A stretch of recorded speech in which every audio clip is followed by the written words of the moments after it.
एक छोटी सी बच्ची थी, उम्र सिर्फ 9 साल, नादान, भोली और अपने पापा की लाडली। एक दिन उसने पापा से जिद की, पापा मुझे गेहूं की कटाई देखनी है, खेत चलो ना। पापा मुस्कुराए, ठीक है बेटा चलो। वो बच्ची खुश हो गई, जैसे उसका सपना पूरा हो गया हो। पापा ने उसे ट्रैक्टर पर बैठाया और पीछे ट्रॉली में गेहूं भरे हुए थे। धूप धूल के बीच वो बच्ची खेतों में खेलती रही, हंसती रही, पर धीरे धीरे शाम होने लगी।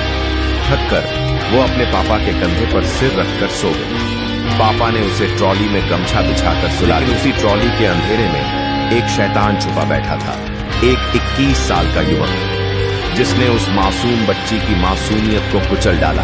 वो चीखती रही, पर ट्रैक्टर की मशीनें उसकी चीखें निगल गई। कोई नहीं आया, कोई नहीं सुना। वो बेहोश हो गई। जब उसके पापा ने देखा, वो चीख पे डिड्ढे गोद में उठाकर घर लाए। मां ने देखा और उसका कलेजा फट गया, पर समाज का डर, इज्जत का बोझ सबको चुप करवा गया। किसी ने कुछ नहीं कहा, कुछ नहीं किया। समय बीतता गया।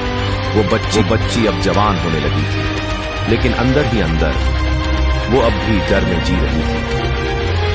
की परीक्षा थी। घर वाले एक शादी में गए और उसे अपने बड़े भाई के बेटे के पास छोड़ दिया।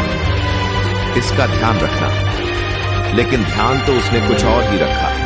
वो फिर अकेली थी और फिर वही हुआ। उस भाई ने भी वही किया जो पहले उस हैवान ने किया था। इस बार उसने तस्वीरें भी खींची और कहा, अगर किसी को बताया तो तेरी फोटो वायरल कर दूंगा। अब वो लड़की डर में जीने लगी। हर दिन डर, हर रात डर। वो हर बार चुप रही। कभी पैसे मांगे जाते, कभी शोषण किया जाता। वो सिर्फ 17 साल की थी और उसकी आत्मा टूट चुकी थी। लेकिन एक दिन वो और नहीं सह सकी। उसने अपनी सबसे करीबी दोस्त को सब कुछ बता दिया। उसकी दोस्त रोने लगी, सन्न रह गई। पर उसी दिन एक उम्मीद जागी। दोनों ने मिलकर एक योजना बनाई। लड़की ने उस दरिंदे को झूठा प्यार दिखाया, उसे बॉयफ्रेंड बनाया और फिर एक दिन वो गर्व से बोला, मैंने तो बचपन से ही सब कुछ किया है इसके साथ। वो हंसा। उसे लगा वो जीत गया। लेकिन उसकी ये घिनौनी बात उसके पापा ने सुन ली। वो पापा अब चुप नहीं रहे। आग की तरह फटफुट उस दरिंदे को पीट पीट कर अधमरा कर दिया। पुलिस आई, केस हुआ। अब वो दरिंदा जेल में है, उम्र कैद की सजा काट रहा है।